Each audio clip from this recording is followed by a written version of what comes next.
Hey folks, welcome back to Real Estate Investing Unmasked.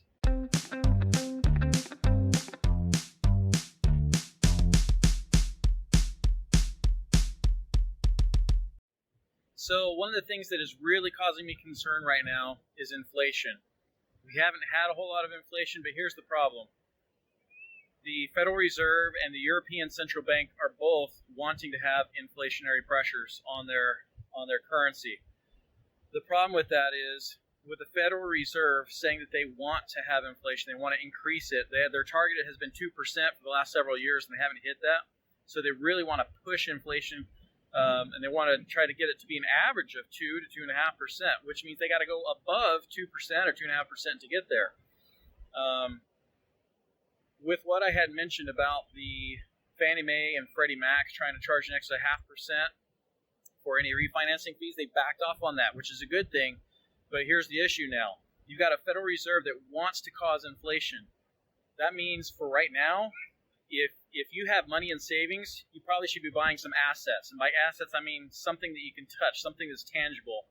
Because here's just like in Germany, when Germany in the Weimar province, when they had hyperinflation, it just went crazy out of hand. So the only way to fix that, the only way to beat that is to have something that's tangible. Real estate is one of those best things that you can grab a hold on to. I'll give you an example. Right now with interest rates super low at 2 to 3%, you grab something at say $500,000 and your payment is like $2,500, $3,000 a month. Well, if inflation hits and they can't control it, and that value of that property that you bought for $500,000 goes up to $750,000, your payment doesn't go up. Your payment stays the same. But what typically happens with inflation is your ability to make that payment increases, which means your ability to pay off the debt is much greater. And that means you have equity. That means you have more power with your money. However, if you have money that's just sitting on the side and inflation hits, you actually lose the power of your money. It's like letting the bank take half your money away. So right now is the time, in my opinion, to go ahead and start buying assets, only because the Fed has flagged at Jackson Hole at their recent conference that both the Federal Reserve and the European Central Bank want to cause inflation to take place. That is a huge red flag, but at the same time, if you understand what's going to happen, this is a good time to take advantage of that.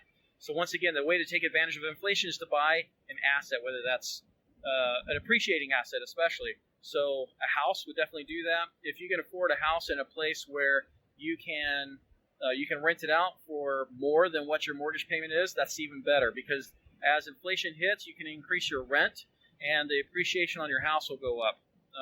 And then when inflation gets under, when it gets leveled off, you'll be able to sell that asset and reap all the benefit of the inflation that just took place. So it's kind of a warning out to you guys based on the things that they're flagging out in the government.